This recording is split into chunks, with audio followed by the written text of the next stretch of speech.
Salut tout le monde, je vous fais un petit suivi des Crématogaster Auberti et Scutellaris que vous allez voir là. Donc ça a pas mal évolué, donc vous allez voir la différence. Donc là on est chez les Auberti. Donc maintenant on est à une bonne dizaine d'ouvrières. Donc voilà, vous pouvez voir la régine qui a bien prospéré, pas de soucis. Le tube est fixé comme ça glisse pas dans l'air de chasse. Vous pouvez voir qu'il y a du coup 20 des nouvelles ouvrières. On est une bonne dizaine. Donc là, le tube est un peu sale, hein, je vous m'excuserai. La visibilité va peut-être pas être des plus folles. Voilà, ça développe bien. Alors, je leur ai mis le nid. Alors, je vais dézoomer un peu. Le nid myrme secret de terre, mais elles ne veulent pas emménager. Ça fait une quinzaine de jours. J'ai beau. Je leur avais mis un petit bout de liège. J'ai même retiré le bout de liège du nid, du tube, pour que ça soit inconfortable, mais ça n'a pas l'air de les tenter plus que ça, dirons-nous. Donc voilà, un petit peu l'évolution. Donc toujours aussi jolie, hein. Je sais pas si vous allez bien les voir, je vais essayer de zoomer. Voilà, cette couleur noire, noire brillante avec des reflets violets.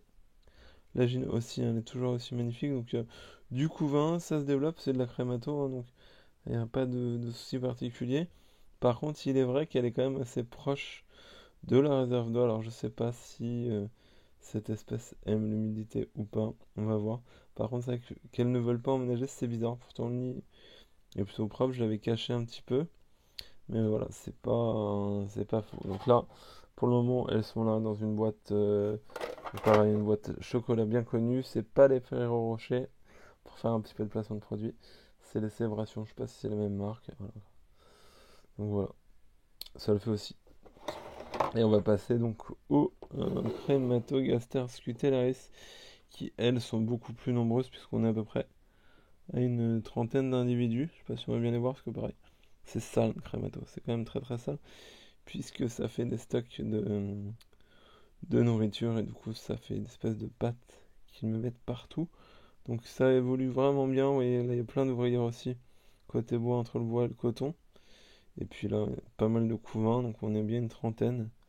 Donc trois fois plus développé que Auberti, voilà, qui elle est quand même beaucoup moins développée. Hop, voyez un petit peu, hop, ça se passe comment donc l'heure de chasse basique, hein. Vous voyez, c'est une boîte Ikea. C'est pour ceux qui me demandaient, quand vous avez deux tubes, bah, quand vous en mettez qu'un, vous pouvez mettre un bouchon plastique pour le tube à l'envers. Ça vous fait un bouchon. Voilà.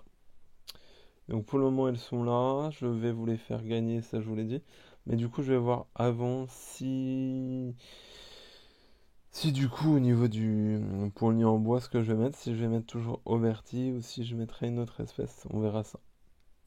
Je vous tiens au courant, de toute façon, vous allez voir la suite des événements.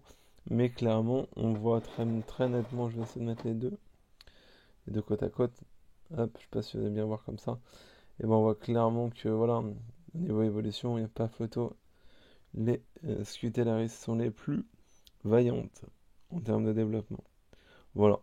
Donc vraiment une vidéo rapide sur cette espèce-là. Donc je vous rappelle que Crématogaster scutellaris, c'est une espèce endémique qu'on trouve au sud de la France, en Italie, en Espagne, au Maroc, au Portugal, plutôt dans la zone sud, hein. Et donc c'est une espèce xérophile, c'est-à-dire qu'elle vit dans le sec, elle n'a pas besoin d'humidité pour se développer. Et elle est aussi linicole pour le coup, donc c'est qu'elle généralement, dans 90% des cas, alors il y a des cas où elles sont dans des pierres, dans des murs en pierre haute dans le sud, hein, mais elles sont la plupart du temps dans du bois pour cette espèce-là, pour Scutellaris. Auberti est également une espèce de Crématogaster endémique, et pas que, puisqu'on la trouve au Portugal, en Espagne aussi. Elle est beaucoup moins présente que Scutellaris, hein, clairement. Elle est beaucoup plus rare sur le territoire. Je vais retirer le couvert parce qu'on n'y voit pas correctement. Voilà. Et du coup, donc pour cette espèce-là, pas. Alors, Xérophile, je sais pas encore. Linicole, oui, puisque la personne chez qui je l'ai eu, on a déjà vu nidifier dans du bois ou même au sol d'un arbre. Donc c'est vrai que ça laisse le doute sur l'humidité. C'est une espèce aussi très rapide, mais qui se développe quand même moins vite. Pour ces deux espèces, il faut une diapause. Clairement, on n'est pas obligé de les faire descendre super bas, puisque c'est la plupart du temps dans le sud de la France. Mais au moins un petit 15 degrés, ça leur fait pas de mal. Pour une bonne diapose pendant 2-3 mois. Voilà. J'espère que ça vous a plu. Merci de m'avoir regardé. Salut, salut.